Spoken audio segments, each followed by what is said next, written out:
So this afternoon is more, we were trying to lead in the general direction of this morning being challenges and operationally motivated components, whereas this afternoon we're trying to focus on some of the technical aspects that might be a little bit more detailed and potentially a little bit more discussion at a level that might be more fun to engineers, but it should be accessible to most all the folks. And we had 4 base questions that we had worked on organizing, and then the sub areas underneath those. So the first one, which was something that we ended up kind of hitting a little bit this morning, was high fidelity synthetic environments. And the objective would be to get modeling and simulation more closely aligned with what the real world is like, and how you can do that with something that is either similar live or live virtual constructive, or however you want to organize it, but how do you make it a higher fidelity, and what are the challenges that are associated with that, and with some potential for technical discussion, because there's lots of areas for that. So one of the first areas that you have to kind of talk over is how big is the world that you need to model. We've had a couple of discussions this morning going back forth in the large group and even the small group, where we're talking about enterprise level versus very, very tactical level, and the difference between a tool and maybe a simulation environment that incorporates a lot of other things, and as we move further on, even other domains that we would like to model in a similar fashion. So, one of the questions is there a cyber equivalent of the grid model for physics-based systems? You lose a certain amount of locality in the cyber domain. So some of the things that you can do in cyberphysical and the physical systems is this effect, rotor turbulence or something like that, is only close to this body, so I'm only going to model the fidelity as it gets closer to being required to doing that. Is there an equivalent representation for cyber that you could kind of think about or ponder that would have that same idea of locality that might not be geolocation, it might not be maybe even resource specific for assets, but is there something like a grid-based model that you could presume to have for cyber systems? And then the third component would be, is there a way to align the level of fidelity with tactical to strategic? Because frequently you can be, less is not the right word, but you can be a little bit looser with fidelity if you're talking about higher level concepts. So that's the desire, to have something in that area for a discussion group. What do you guys think? We have cards too.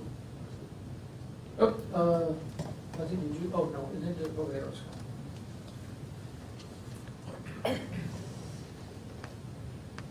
There are COTS tools that allow us to do some things, like OpNet. If what you want to do is model the network layer, then those tools are there. If you want to model the interaction between the network layer and the logical devices that are attached to the network layer, then that's a different story. So it depends on, when you talk about the grid concept, it depends on what you're talking about. Because the network layer is a key part of the cyber domain, and there are tools that can help us do that. Mm-hmm. When you talk about operational and mission level, as we discussed previously, there are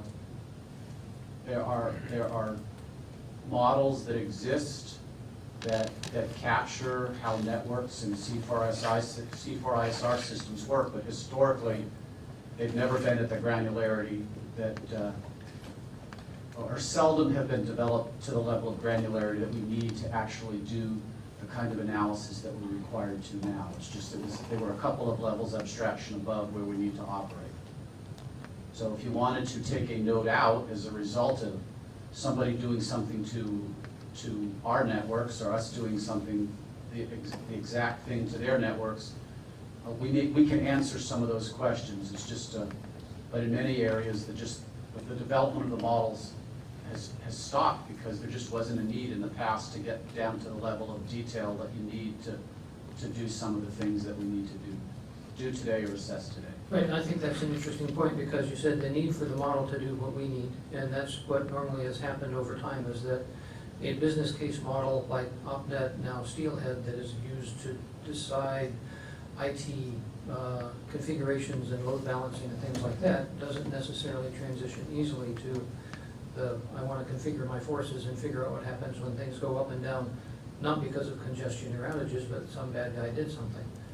And the JSS equivalent of that does have those models in there, they're not bad, but there again, that's a discrete event simulator, so your time sequence is not always real time. So can you stand using non-real time models when you want to try to do real time effects?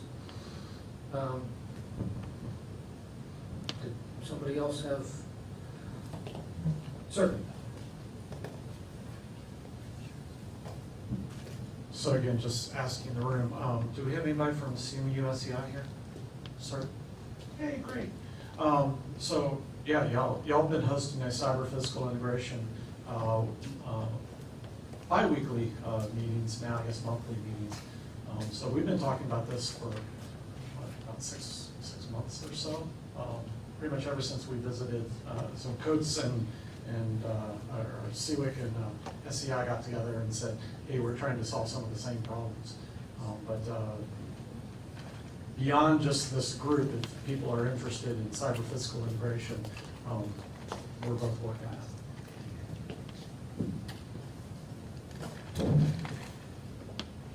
it. Okay. This also is the post-lunch slump, so I recognize that, but we'll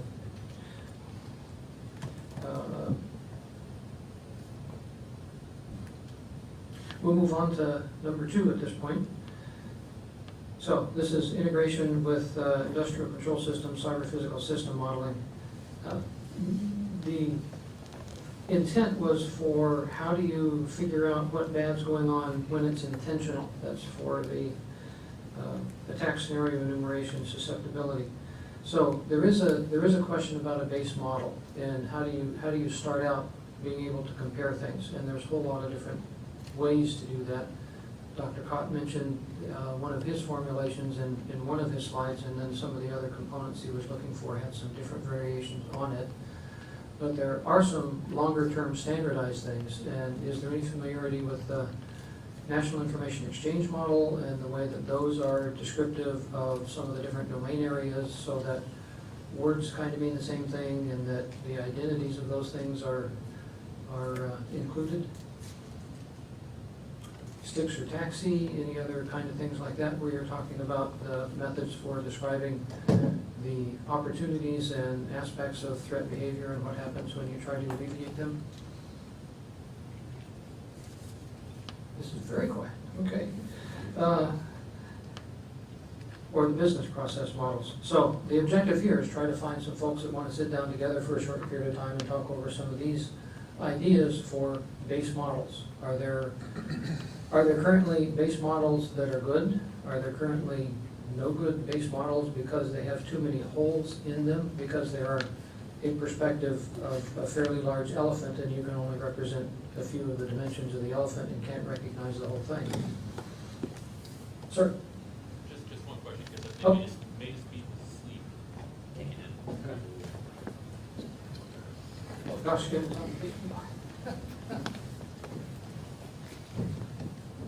So when you're saying base models, are you referring to like a low-level foundational model, or are you talking about a model of a base? Oh, no, foundational model, sorry, yes. That was my whole question. Like the information exchange model, or STIX, which has the 8 different areas with the interrelationships and how you describe and transfer information about cyber events, or some other base model that you use to ponder mutually across your different areas to talk about the same thing, which can be difficult to do when you're talking about people that are trying to do things across cyber-physical systems or industrial control or our military or even the commercial world. As a comment, we had a talk at the CyberMS Technical Working Group a few months ago. Dr. Dilip Guha at I2WD is doing an SBIR focused on, getting these ontologies together. Like you said, STIX, TAXI, MAC. So that kind of work is being done. Just wanted to be aware. Yeah, and the question is if there's availability and interest to talk about some of those kind of things, or is that a bridge too far at this point? So I know one of the concerns that, are downrange for trainers is DISCA, Defense Support of Civil Authorities. And so, what does that mean? How do you take a operational scenario that you're using line simulation for, and merge it with capabilities that infrastructure folks have, local law enforcement, FBI, Department of Homeland Security. So that standard's not out there. It's going to be something that's a hard challenge when you try and take the way DoD does their training, juxtapose it, with what the others are. So yeah, if we don't have a standard, then we're going to rapidly realize that we don't, and I guess the standard will be made, because I'm not sure if we're interoperable right now or if we're not interoperable. Well, and that was, I wanted to bring up the NIEM because there's guidance from 3 to 4 years ago that says when you're developing models, taxonomies, ontologies, et cetera, the DoD will use and other folks will use this exchange model, which is a very descriptive set of, in the different areas, DoD has 2 areas, open and closed access, along with a lot of others have to do with typical things, time, geographic location, those sorts of things. And I'm not familiar with that many folks that are trying to actively integrate that methodology into the way they're putting their models together. Sir? So we're actually, so the 6 taxi stuff and memes, it would form the basis for how we do coalition cyber defense. So we've done some coalition cyber defense work. I don't think this is on at all. Coalition cyber defense work. How do we have some sort of information exchange going between? It doesn't have anything to do with our cyber M&S piece. It all has to do with formatting of data. Now, some groups have, and ours was very much a manual process. There are some groups like the 90th, or maybe it's the 92nd Cyber Operations Squadron that's actually looked at automating this such that it can be immediately passed out to somebody to notify a lot of groups. Again, I see that more of automation and more of data formatting than anything to do with cyber M&S per se. Okay. Ideas, opinions, and that's motion.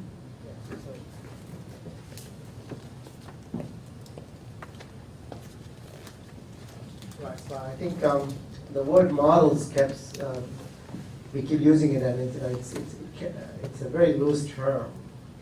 I think part of the intent here was that I think if you look at a SCADA system or you look at any kind of CPS system, there are different models which capture different facets of the system. So you have, for example, modeling thermal properties, you have modeling power properties. So if you took a factory, for example, factory automation, there are lots of models that are built to basically understand how the different moving parts interact, what throughput will be, what happens when things go on.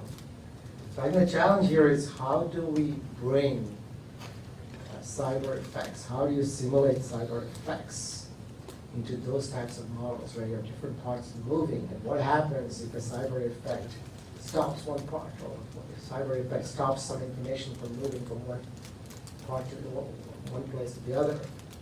So that is a big research problem. It's part of this model-based security analysis. People are beginning to look at that. People are looking at the problem of how do you build a library of cyber effects. So I got ahead of myself. That's the work that SCI-CERT and CSIAC have been looking at. We have the cyber reference data exchange model. They have a way of talking between cyber ranges and VBS3, so another simulation system. So we're talking about what are the data exchange models used to say this is what a cyber effect looks like for you to implement within your simulation system. So at least it codifies, it's going to be this amount of time, these nodes, this wide ranging, that kind of stuff. Yeah, so some of the work that we do at Weir, for example, we are actually putting cyber effects into the MATLAB models. So you can describe your pitch control subsystem in your aircraft, and we have libraries of cyber effects which you can introduce. So you can do a DOS effect, you can do integrity effect to modify the information going across two blocks at the MATLAB level. So there is research, it's not just our group, there are other groups beginning to look at that problem. So that was one of the things we wanted to capture here, just mentioning that. No, please go ahead, you can leverage that and go further if you want. Good.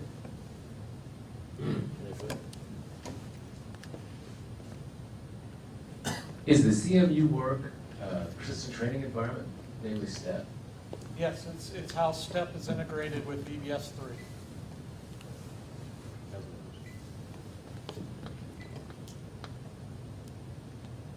But, yeah, so VBS 3 is very much, you know, a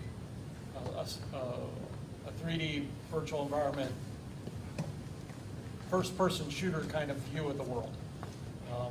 Much more geared for tactical level simulation, very small team simulation, not so much for operational battle staff type simulation. So we saw it was something naturally that we had a tie between our code's work and that work, and you know, hopefully we could come to a common standard, a common way of sharing that data versus creating yet another standard.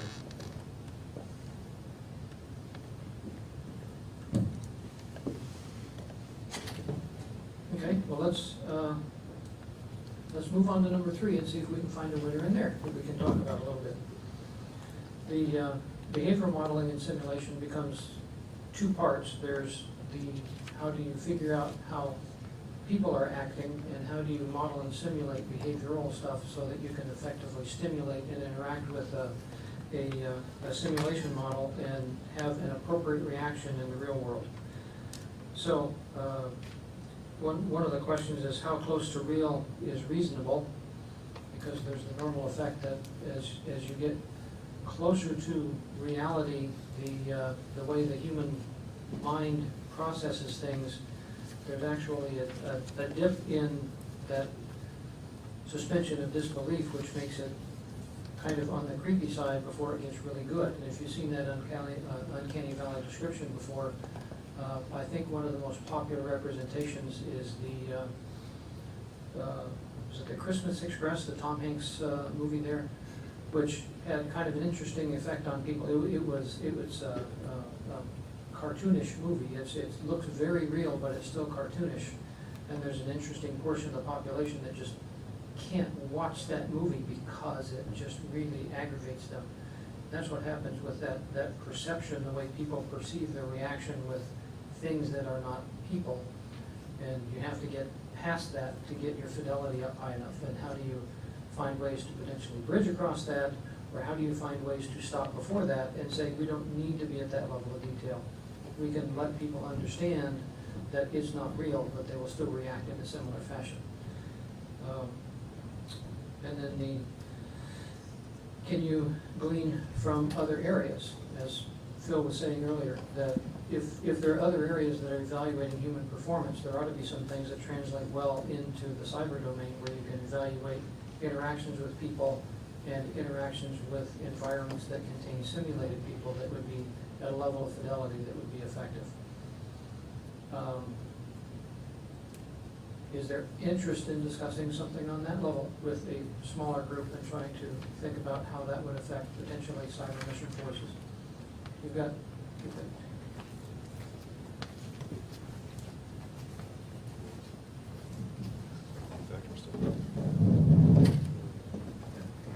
I would also be interested in expanding that to discuss the cognitive aspects. So if you're doing trying to simulate an offensive operation, there's some things that people are very good at noticing and some people not. You have to know what other people will react to, be able to notice and understand. Okay. So in being able to evaluate that effectively by having them make different people make different observations about the same scenario? Well, some ability to understand what's easy for other people to comprehend, what concepts are easy to learn and not learn. And therefore, what to avoid if you're trying to do an offensive operation, for instance. Okay.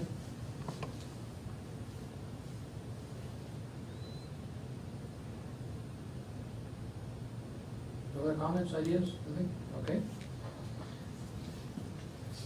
Well, So I've looked this to be a little bit about traffic generation, and things such as Lariat, of how we represent virtual people operating in the cyber landscape, in the cyber range environment, because our red teams need that to hide in, and in order, there are some people, part of that uncanny valley of, if you're really good at knowing what a Lariat person looks like, you can filter that out real quickly, and then suddenly the city is devoid of people except for red team.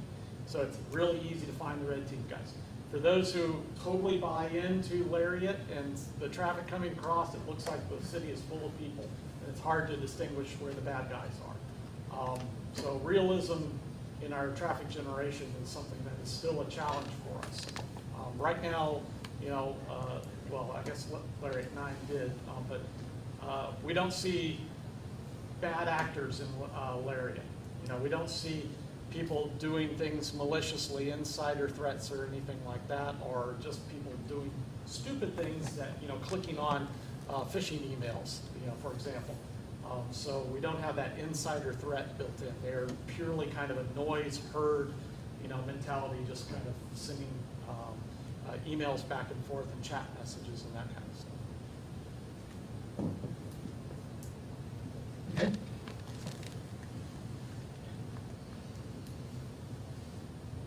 Well, and we started on the kind of the taxonomy discussion earlier, and we hit on some, a desire to do things like, can you be self-descriptive? And are there tech approaches to providing self-description of when you're using a tool and you're taking a particular action, is there a way that you can describe that action, self-describe it, so that it can be easily compared with other things, integrated with other things, and more of a look at, here's what I'm doing, and I know how to describe it in a way that other people could just use it, as opposed to a definitive attempt to integrate with other components.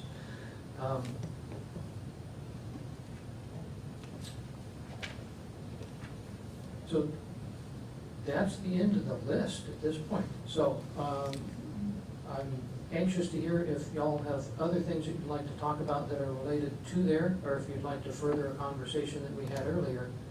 But the intent at the point is to try to have another breakout in about 4 or 5 minutes, where we can talk in smaller groups about something of interest that is associated with this or the earlier topical sessions.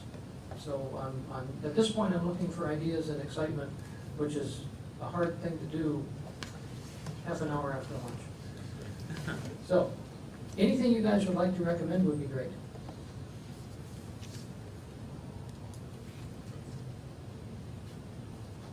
We did get into the discussion about the rigor with which you try to capture an instance of something. The act of capturing that instance has it fixed in time, like the little fly in amber.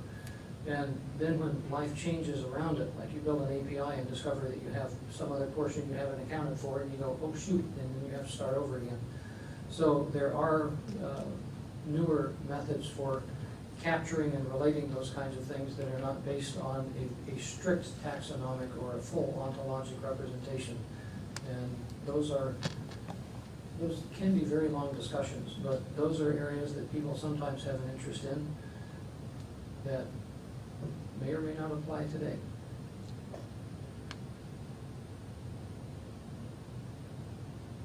Well, how about observations on the first 3 sessions, or the first 3 work groups that we had? Were there observations that you guys would like to pursue a little bit further? I know we all went kind of over time on there because we were involved in discussions on those. Are there pieces of that that you'd like to revisit for another short while?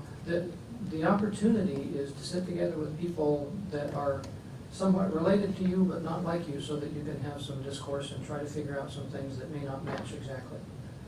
So if there are portions of things that we discussed early this morning that might apply that you'd like to pursue, we can certainly do those.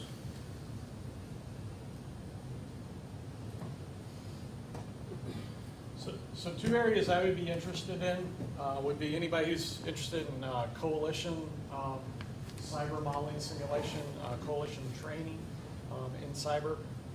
What does it mean to set up an environment? Right now all of our environments are very US centric with the US network appliances on them.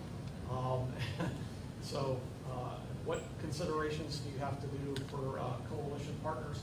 And then also anything dealing with cyber overlapping with EW.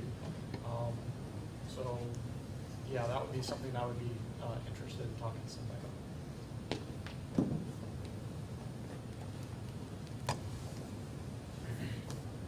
So for the EW, in terms of both the varieties of our spectrum that would apply to that in the site, that would also touch the cyber domain, or more specifically techniques for EW that would translate others? Oh, I know techniques. It's more of a matter of how do I represent them in the cyber environment, and how do I have a EW modeling simulation platform work hand in hand with a cyber platform or a cyber simulation tool range, so that I can do a RF attack that allows me, that enables me access into a cyber environment. Or I'm in a cyber environment and a jamming attack happens from the EW platform and has an effect in my cyber environment. Right now I have no way of representing EW attacks inside of my cyber range environment. How do I do that?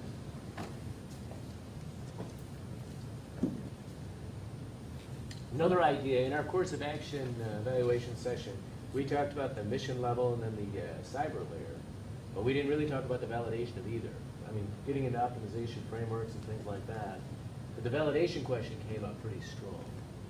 So that's one idea, is to look at, the different modeling layers in a course of action evaluation and how good the validation is for each of the respective components. Validate by who? Yeah, I guess you'd have to validate the model to whomever. Whoever knows the mission or whoever knows the cyber. So that's been a huge challenge in DECRI C2IS, DECRI Defense Enterprise Cyber Range Environment. The C2IS is building up a enterprise network for combat command. So the Joint Operations Center, the AOC, the MOC, the TOC, all these different enclaves all working together that our network defenders are supposed to be able to protect. And so we handed it to the network defenders and said, does this look like a reality? I don't know. They're not the ones who are the system administrators. They're not the ones who created those networks. They know how to defend against attacks on those networks, but is that how they're configured? Have no idea. So right now, the idea of using CPTs as validators of networks, while it seems natural, is not, that's not the right approving authority. That's not the right blesser. So yeah, validation of networks and network representations is really, something that we need to look at, especially when it comes to offensive networks, adversary networks. Because there you're doing mission rehearsal, and some commander is going to give a go, no-go decision on whether or not to prosecute against that target using that particular technique, tool, team, based upon the validity of that network and the results that came out of it. Well, this is what I was hoping, that's what I was thinking the session would cover, so maybe right now, well, there's formal processes for V&V. Tyson's got one, and then Reckon Practice guy.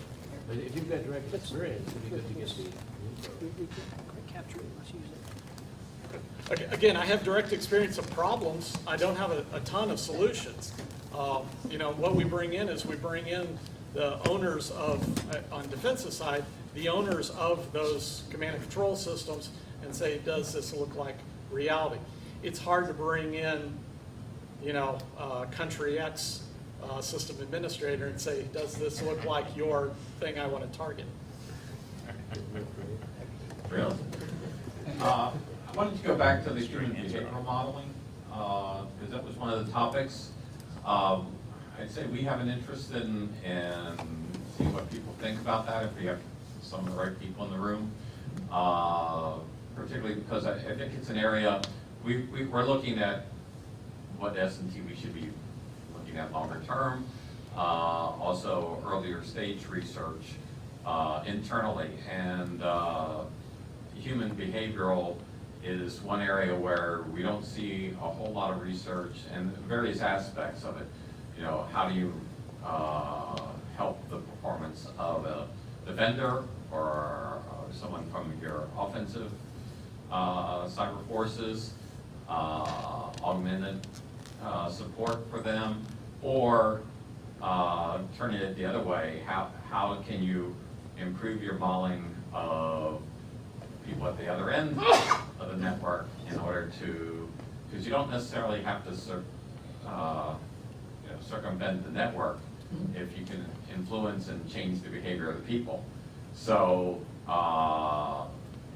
as part of your cyber operation. So there's multiple aspects of this, but I don't think it's an area that we've done enough research on, and I think we're at an earlier stage of that. So we're trying to think about that as an item for our research agenda in the future.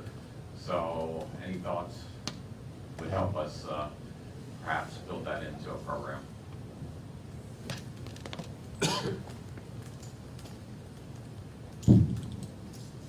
Well, along that line, there was, Fuzzy, you said you were at Naval Postgraduate School? Last week. There's two folks out there, one woman in particular that's doing research on human behavioral and fatigue and things like that, and Shattuck, I think, that she's doing exactly that. She's trying to find cognitive models that represent layers of, how much can they handle, when they start to decline, what direction do they go? But that's not something we can do here right now. She wasn't available, but that was one of the, and Cynthia Irvine as well is another person out there. But it was, that was one of those scheduling things that just didn't quite fit. Well, the afternoon's up to us, folks. We can pick some areas here. Fuzzy picked out a couple of areas that were probably pretty good. Validation came across in a couple areas. So,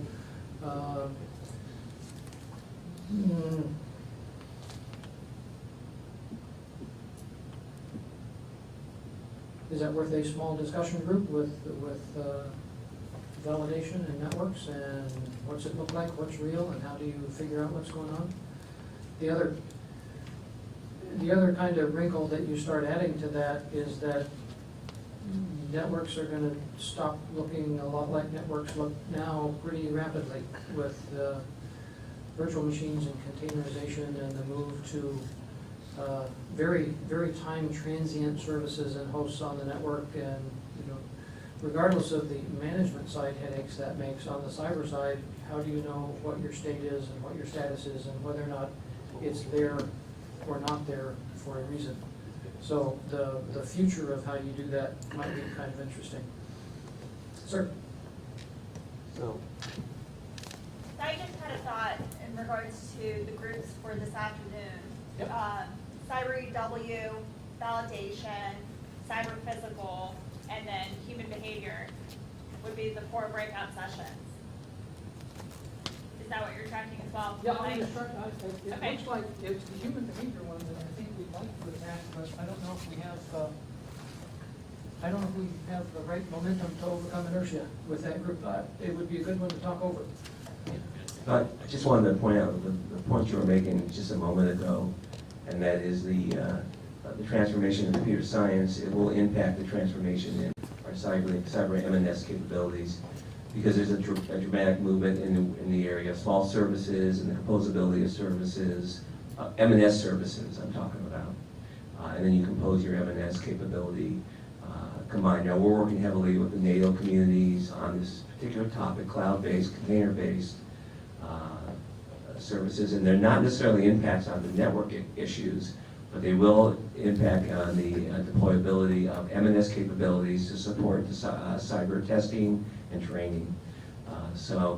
I know Jerry and I are working this area also, and so hopefully we'll be able to announce some future concepts that or activities that we're pursuing. But the point being is that I've heard a lot of talks about things like STEP and other things. These are big monolithic tools that does one thing and does it, well, it does a lot of things actually. They do them pretty well, but they're very hard to extend.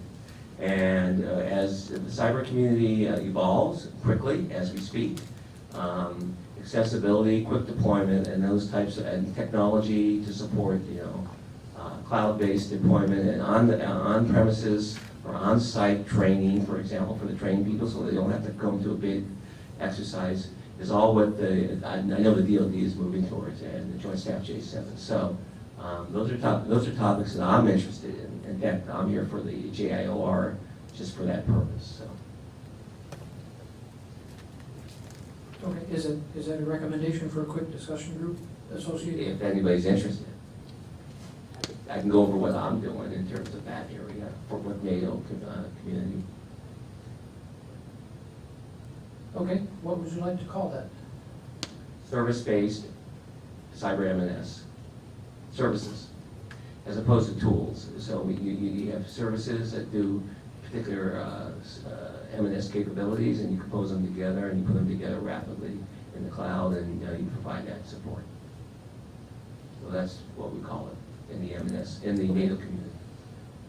Now, that may not be a topic of anybody here. Well, I just want to check real quick, because we should break up and do a little bit of things in some smaller groups, and then get together and talk about things, unless consensus is to do something other. Noreen, what were the four that you had there that you had identified?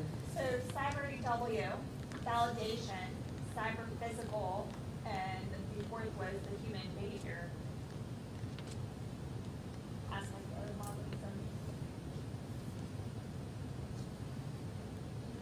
Does anybody Okay. have any EW background here? Oh, okay. That's good. Okay, Because if nobody has an EW background, then the cyber Right. EW doesn't make sense. well, so I think effectively 3 or 4 folks can have a reasonable discussion and hopefully capture something about that discussion so that we can hit some high points and capture that for other folks that come in. So cyber EW is at least 3 other folks who might want to participate. Okay. Human behavior modeling? Good, good. Validation? We can do validation and containment. Well, you also had the service-based, composability, service-based M&S, and validation and that sort of thing combined. Yeah, we could do that. Okay. There are folks that didn't raise any hands. Are you going to sneak out on us? Is it? I don't know what the groups are. I hope not. What comes Okay, let's say that we have 3 at this point, and then, Right. Can you go through that one more time? Because sure. Okay, human behavior modeling. Oh, I'm sorry, hands, so also, so we can, yeah, it looks like there's at least 5 or 6 that wanted to have a discussion about that. The cyber EW, and there was at least 3, maybe 4. And validation and service-based modeling and simulation. During that. Okay, there's 3 or 4 there. The cyberphysical seems to disappear. You were Oh, the talking about cyberphysical, yes. Yeah, that one changed up. Is that the rest of the group? That would be cool, because we got 4 rooms.